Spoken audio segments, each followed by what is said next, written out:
how did you really transition into Lockheed Martin? Yeah, that's a great question. So like starting out or like going I guess, from undergrad getting into Lockheed. yeah, let's do that. Let's go with that. Yeah, so yeah, last year of college, I joined this organization called National Society of Black Engineers. Hmm. So the National Society of Black Engineers, also acronym is NSBE.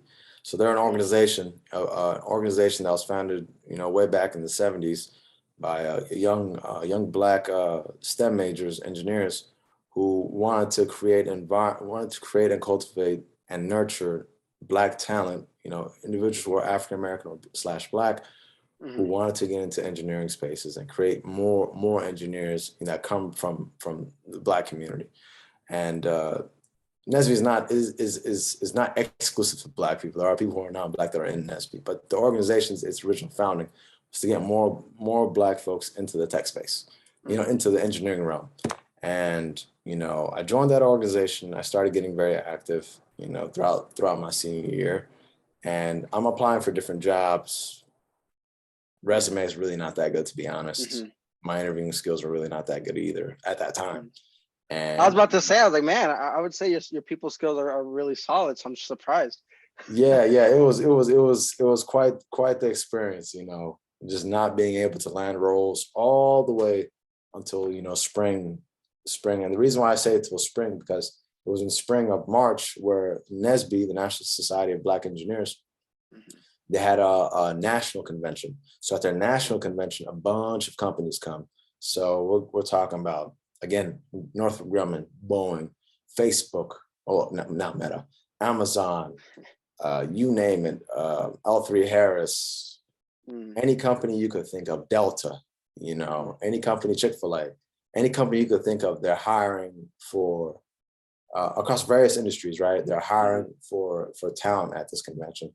And the goal of this convention is pretty much they interview talent at this convention during the career fair at the convention. They interview you and they give you an offer on the spot, Really? and that's like most people that talk about how they have to go through 4, 5, 6, 7, 8 interviews sometimes on LinkedIn, and saying how they have to go through all these hoops.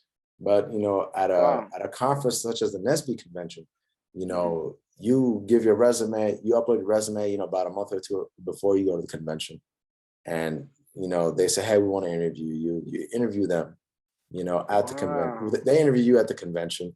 You go through 1 or 2 rounds. Sometimes depends on Hmm. the company, but my interviews were all one or 2 rounds, and boom, Hmm. it's done. The And it deal's was done. right. Was it the same day? Same day, yeah. They're, hey, like, well, you'll get a verbal offer, but as far as Mm. like the offer letter, that might take a little bit more Yeah. time, but you But get a like the verbal offer. rounds, like the 2 rounds were both in that same day? In that same day, yeah, in that same day. Wow. And I interviewed with Google, Accenture, Lockheed Martin, and Boeing. Those were the 4 companies I interviewed with. Google interview, I didn't do too well. Google, they do a lot of digging. They keep digging and digging, but Huh. I just wasn't at the level that they needed Yeah, me like to that be depth. to work at Google. Yeah, the depth that Okay. they needed, which is fine. Mhm. But I got job offers from the other companies I just mentioned. Mm. And Lockheed Martin for me made the most sense. I said, hey, I want to work in the cybersecurity space.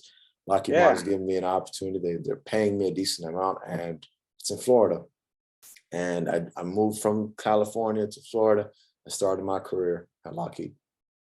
Wow, how cool. That's such a cool little hack, but it's like, again, you got to be resourceful sometimes when it comes to like just especially getting your foot in the door. Just be resourceful if you have resources, right? Like NSBE, take Yeah, advantage, right? Like, wow, that is really cool. That's such a cool little like quote unquote hack, Interesting. Okay. no pun Wow. intended, right? Well, yeah, no pun intended, but it's No like, pun wow, like, intended. because you're right, because with a lot of roles, you have to do 3, 4, 5, 6. I've heard the craziest I've heard is like 7 Yeah, and rounds it's for it's not even executive level positions. It's like it's regular like positions. it's so many different hurdles just for like one role. It's like and that's like a more common thing nowadays, where it's like, it can be like you said, a more associate level role. It's still 7 hoops you got to jump through just to land that role, and Yeah, and it's then not. I don't think it's effective. And Don't. honestly, it's like I don't even personally, I don't mind the 7 hoops, but then it's like, but it takes so much time for people, because some people, Hmm. are trying to work as early as possible, as soon as possible, right? Especially right now, there's so much fluidity in job roles and in the job market, both for employees and employers. Why Yeah. not make it better for everybody? You got to have 7 hoops. Just make it all on the same day, right? Like you Yeah. said, you Yeah. have 2 hoops all in one day, and they offer you a verbal yes. I think that's really cool. I think that could be I think that's a lot more beneficial for people, anyways.